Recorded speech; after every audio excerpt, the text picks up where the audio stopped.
તો આમ ગણો તો ઠાકરની કૃપા કહેવાય.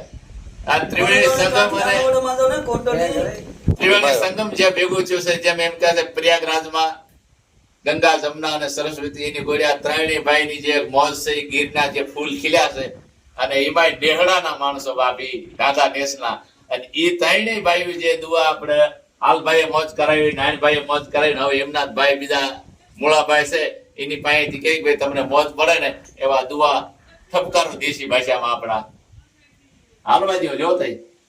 પણ જો ને બીજે થી ને જો ને બલડી તણાન વો તો બળતાન રાખ્યા બાળ, પણ યા તો સતના બસાશાર, આ તો સત ઉગારાય સાંભળાય.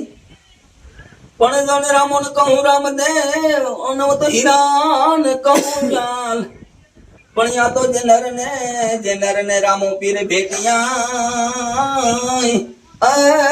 તો નર થઈ જાય નિયાલ. પણ જણ ઘરમાં સ્વામી આપે ગીગડે, અને હું તો નવખંડમાં રાખ્યા નામ, પણ જેના ભાગ્યમાં માંડે રામ રોટી ને રાબડો, આ તો ઈદ હરિહર કરે. જોયું ને, મોળાભાઈએ પણ મોજ કરાવી.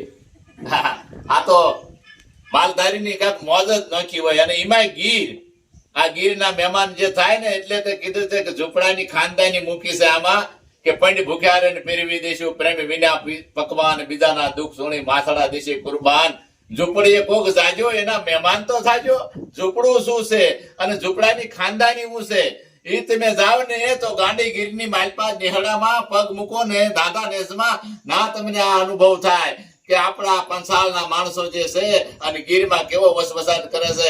આ ત્રિવેણી સંગમ જે ભેગી થઈ એને હું કહું છું કાળો નાથ અને કનૈયો કાયમની માથે મારો ઠાકર લીલા લહેર કરાવે ને, એવા તૈણીને મારા પણ ઠાકરની કૃપાથી હું પણ હૃદયપૂર્વક બધાને જય સિયારામ કરું છું. અને એને ઠાકર અઢળક આપે એવા બધાને ભાઈ હાલાભાઈ સીતારામ, નાનભાઈ સીતારામ અને મૂળાભાઈ સીતારામ. ભલે જય સિયારામ બધાને. બાપુ તમને પણ જય સિયારામ.